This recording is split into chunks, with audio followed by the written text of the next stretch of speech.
उपनिषद जो है वो संवादात्मक शैली में लिखी हुई है। गुरु शिष्य के संवाद के रूप में यहाँ पर सारा वर्णन है और मुझे मोतीलाल शास्त्री जी के भाष्य में वो संवाद शैली का नितांत अभाव नजर आ रहा है। पंडित शास्त्री जी के सामवेदीय तबलकारोपनिषद हिंदी विज्ञान भाष्य केनोपनिषद विज्ञान भाष्य में जो मुख्यतः 5 संस्मरण या 5 प्रकरण की अवधारणात्मक व्याख्या मिलती है। हमें यहाँ पर केनोपनिषद के मंत्र दर मंत्र की व्याख्या प्राप्त नहीं है। वो जो संस्मरण है उनका वो कहीं कुछ बहुत शानदार है, बहुत अच्छा है, पारिभाषिक प्रकरण प्रस्तावनात्मक है, मांगलिक संस्मरण है, चिद ब्रह्म संस्मरण है, भूतात्म संस्मरण है और प्रज्ञानात्म संस्करण है। पुनश्च उपनिषद में तत्ववेत्ता ऋषि के उपनिषद ने जिस मर्म को पाठकों तक सरलतया पहुंचाने के लिए गुरु शिष्य संवाद का आश्रय लिया, पूरे विज्ञान भाष्य में इस संवाद प्रणाली का अभाव है। यह भाष्य निसंदेह पंडित मोतीलाल शास्त्री जी के प्रादेशिक अवधारणा की व्याख्या है। ये समस्त तत्व शास्त्री जी के विशिष्ट वैचारिक धरातल पर है, जिसका समर्थन अन्यान्य ब्राह्मण, आरण्यक और उपनिषद वाक्यों के उद्धरणों द्वारा विस्तारित प्रतीत होता है। ग्रंथ में कई जगह केनोपनिषद का मंगलाचरण द्रष्टव्य होता है, तो ये जिज्ञासा होती है कि चलो अब केनोपनिषद प्रारंभ होगा, लेकिन फिर हमें वहाँ मंत्र प्राप्त नहीं होता। पुनरपि मोतीलाल शास्त्री जी के अनुसार केनोपनिषद में प्रधान तथा प्रज्ञानात्मा का ही निरूपण द्रष्टव्य होता है। और जैसे कि ग्रंथ के आरंभ में लिखा है, प्रज्ञान ब्रह्म परमेय उपनिषद। मंत्र द्रष्टा ऋषि उपनिषद का आरंभ ही केनेशितम पतति प्रेषितम मनः केन प्राणः प्रथमं प्रतियुक्तः केनेशितां वाचमिमां वदन्ति चक्षुः श्रोत्रम कौ देवो युनक्ति से करते हैं। अर्थात शिष्य प्रश्न करता है। इस मंत्र में 4 प्रश्नों का उल्लेख है। प्रकारांतर से पूछा गया है कि जो अंतःकरण, प्राण, वाणी आदि कर्मेंद्रिय और चक्षु आदि ज्ञानेंद्रियों को अपना अपना कार्य करने की योग्यता प्रदान करने वाला है और उन्हें अपने अपने कार्य में प्रवृत्त करने वाला जो कोई एक सर्वशक्तिमान चेतन है, वह कौन है और कैसा है। इसी प्रश्न के उत्तर में गुरु कहते हैं, श्रोत्रस्य श्रोत्रम मनसो मनो यद वाचो हवाच स्वउ प्राणस्य प्राणः चक्षुषः चक्षुः रचिमुच्य धीराः प्रेत्य अस्मात् लोकात् अमृताः भवन्ति। प्रज्ञान ब्रह्म परमेय उपनिषद मुख्य पृष्ठ से स्पष्ट है कि केनोपनिषद में प्रधान रूप से प्रज्ञानात्मा का ही स्वरूप विश्लेषण हुआ है। इसमें कर्मात्मा नामक देही को चिदात्मा नामक परमात्मा से समन्वित करने का प्रमुख द्वार प्रज्ञानात्मा को ही बताया गया है।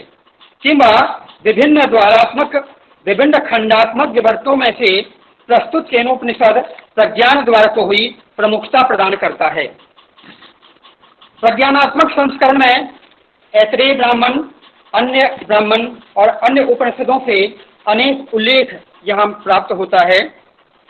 इनके स्वरूप की विवेचन करते हुए ऋषि कहते हैं कि जिसमें कर्मात्मा देवता है, जिससे सुनता है, सूंघता है, वाक को व्यक्त करता है, स्वाद आस्वाद का परिज्ञान करता है, जो कि हृदय भाव से समन्वित है, वैसा मन प्रज्ञानात्मा है। अर्थात प्रज्ञानात्मक मनस्तंत्र से ही इंद्रियक विषयों का संचालन होता रहता है। प्रत्येक इंद्रिय को प्रज्ञान मन का आश्रय लेकर ही स्व नियत इंद्रियक विषय ग्रहण में प्रवृत्त होना पड़ता है। बिना प्रज्ञान मन संयोग के कोई भी इंद्रिय स्व व्यापार प्रसार में यह किंचित भी समर्थ नहीं है। प्रोफेसर शास्त्री जी ने विभिन्न भावों से अनुप्राणित प्रज्ञानादि 16 प्रज्ञान व्याप्तियों का स्वरूप लक्षणात्मक समन्वयक एवं तन्निबंधक पूर्वक विस्तार से वर्णन किया है। इस विषय पर कल आदरणीय मीरा द्विवेदी जी ने काफी विस्तार से व्याख्यान दिया था और वह जो 16 विभक्त जो है प्रज्ञान के नाम से व्यवहित है, उन सबों का उन्होंने यहाँ उल्लेख भी किया था।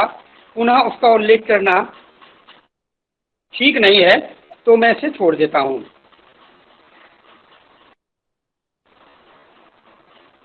प्रज्ञानात्मक केनोपनिषद को प्रासंगिक संस्करण का उल्लेख करते हुए उन्होंने लिखा है कि यथा सर्वभूताधिष्ठाता प्रज्ञानात्मा के साथ सायुज्य प्राप्त कर लोकांतर में उत्क्रांत होने वाला देही भूतात्मा संपूर्ण लौकिक कामनाओं में सफलता प्राप्त करता हुआ स्वर्गात्मिका अमृत प्रतिष्ठा का अनुगामी बन जाता है। इस प्रकार सर्वधिष्ठाता प्रज्ञानात्मा को द्वार बनाकर ही केनोपनिषद प्रवृत्त हुई है। यही प्रज्ञानात्मा गूढ़ोत्मा अथवा भूतात्मा के नाम से भी अनेकतः अभिहित किया गया है। यही सब उपनिषदों का एकमात्र साध्य बना हुआ है, जो औपनिषदिक पुरुष के नाम से भी प्रसिद्ध है।